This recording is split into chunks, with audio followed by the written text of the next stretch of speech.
Hello, everybody. Thank you so much for joining us for another edition of our safeguarding podcast. It's January the 20th today. We are actually in our third lockdown, but hopefully, we're going to have a really great conversation with Xena from Camden. If you could tell us a little bit about yourself, Xena, introduce yourself for us.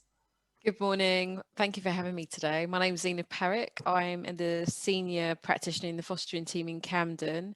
I'm also the private fostering lead also. Brilliant. Thank you so much, Xena. Thanks for joining us. And I was wondering if we could just kick off and start by telling me a little bit about yourself and your professional background in terms of how long you've been in Camden, etc. So I joined Camden back in 2017 and I've been here ever since. But before that, I'm a trained social worker as well as a mental health nurse, and have been in the profession for about 9 years now. So my passion really is about looking after children that are in foster care. And within the London Borough of Camden, we have so many different variety of children that are in care for a variety of reasons. But for me, the main focus is making sure that we're safeguarding our children as best as we can, but also I suppose for today, it's mostly around making sure that people know a bit more about private fostering. So for me today, it's about shedding some light on that. Brilliant. Thank you. Thank you so much, Xena. And actually, I think your mental health background is probably really comes in handy in terms of working with families during this period, right? Definitely, especially with us going through another third lockdown, it really helps us to understand the type of children that are coming into care for, people being locked at home due to their parents' mental health, or even their own, children that for our own children or looked after children, being stuck indoors and what impact that's having on our own mental state. So being aware of that has really helped in the world of social work as well as helping people around us. Absolutely, absolutely. And in terms of the challenges that this pandemic has sort of presented in terms of the social care team and your team, how have they been dealing with it? How have they been able to adapt? Because obviously we're not seeing as much children as much, and especially with schools closing, have you had a rise or a drop in referrals at all? Especially at London Borough of Camden, we're going through a roller coaster. So some weeks will be quite quiet, and then some weeks will be really, really busy and influx of referrals. As you can imagine, a lot of people are going into hospital with COVID and may not have family members that they can rely upon to be able to look after their children. So those are sort of referrals that we're getting, but we are definitely getting a lot of children coming through, parents that are being seeking mental health support, and obviously have then had to go into hospital for looking after their own mental state, and then that reason for them to come into our attention in terms of a short period of time coming into foster care. But then you also have newborn babies that are coming into care with parents that have drug-induced psychosis, or so sort of reasons that they might be coming into foster care. So those are the three ones that at the moment. But when we are seeing a drop is a lot of our schools are not open at the moment, so a lot of children are being seen virtually, which obviously is a bit different for social workers to be able to do that. Yeah. Our child protection cases are being seen face to face, but it's it's scary times right now in terms of making sure that we're able to support everyone within Camden.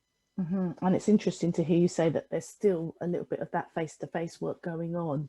Hmm. I mean, obviously we're doing what we can in terms of virtual, but Hmm. if that support is needed, then that is actually being provided by Camden. So thanks for that overview.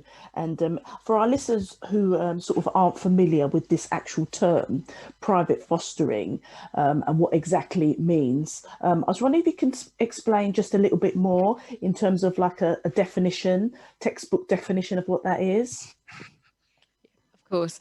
So private fostering is where a care arrangement is in which a child under the age of 16 or a child under the 18, if they have a disability, is looked after full time for more than 28 days consecutively by someone who isn't their parent, step parent, someone that holds parental responsibility, their grandparent, their sibling, or an auntie and uncle. So that's what a private fostering would look like in a nutshell. Mhm.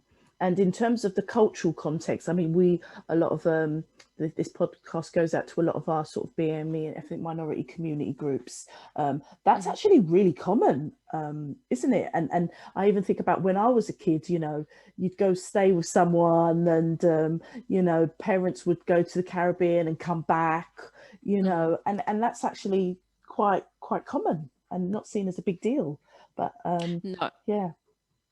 I definitely agree. I mean, coming from myself being Mauritian background, you know, it's quite often that the 6-week holidays you'd be staying in auntie and uncle's house, or and wouldn't really think about notifying the council that you were residing as. But I can only imagine that members of the public or people listening to this podcast had no idea about what private fostering is about, really. So today's purely about me raising awareness within Camden about how they can access support, and if they do find themselves in this position, which isn't uncommon really, especially during the troubled times that we're in with COVID and everything that's happening right now. I'd be shocked if it wasn't happening, to be honest. Absolutely, yeah. And in terms of your team and the type of support that you can offer families, because obviously, if I was in this situation and I had a little one, maybe mum has gone into hospital with COVID.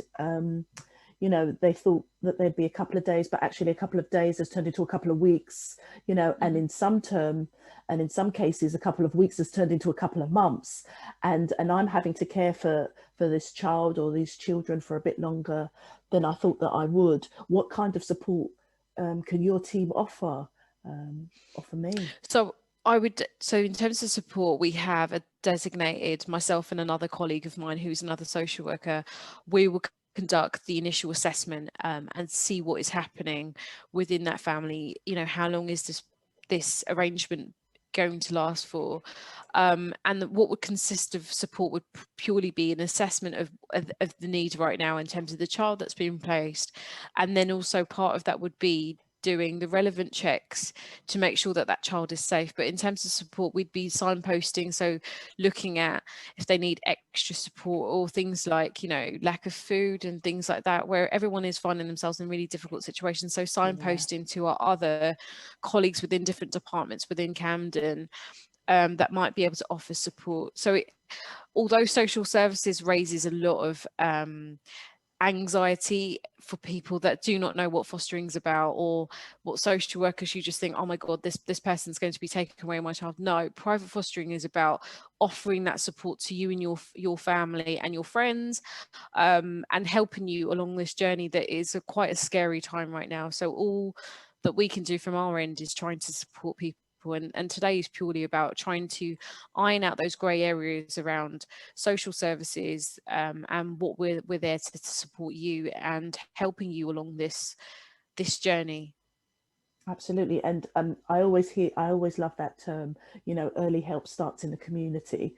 And you know, that's probably going on a lot at the moment, and that's what private fostering is. And actually having your team out there to know that you can support, you can get support, you can get help, you don't have to be going through this alone. I think that's actually really important. So thank you, Xena, for that.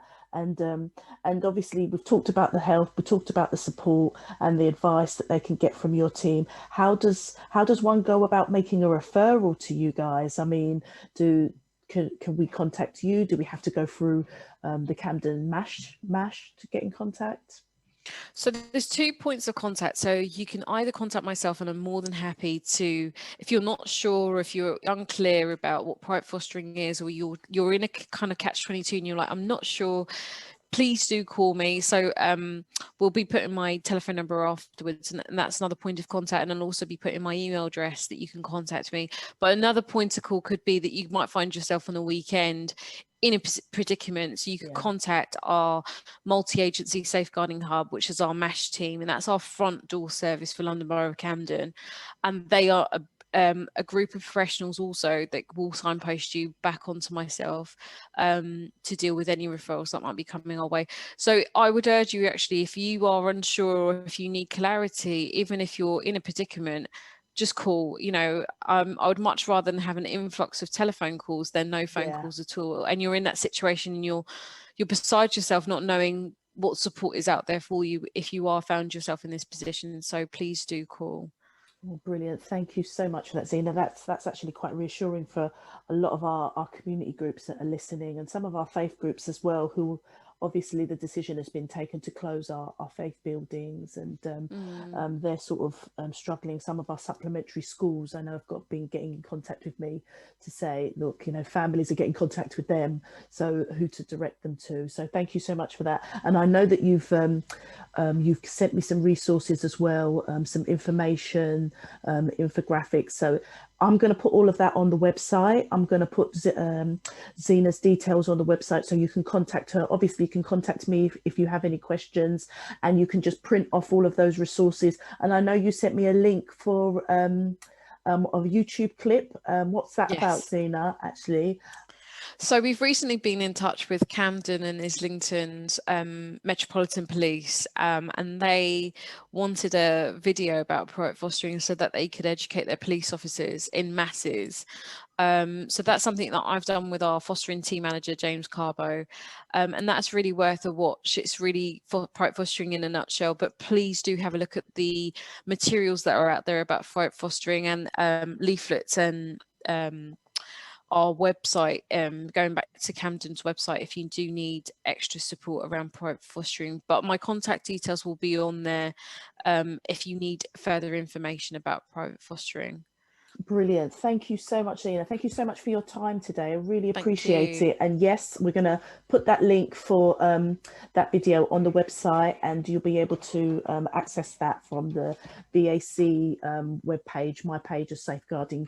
All the information and all the resources will be there, as well as other support. So all the best, Xena, and hopefully you can come back and talk to us when we're going through less challenging times, and give us Definitely. Thank you all the so best to much. your team as well. Thank you. Thank you. You too. Take care. Bye. Bye.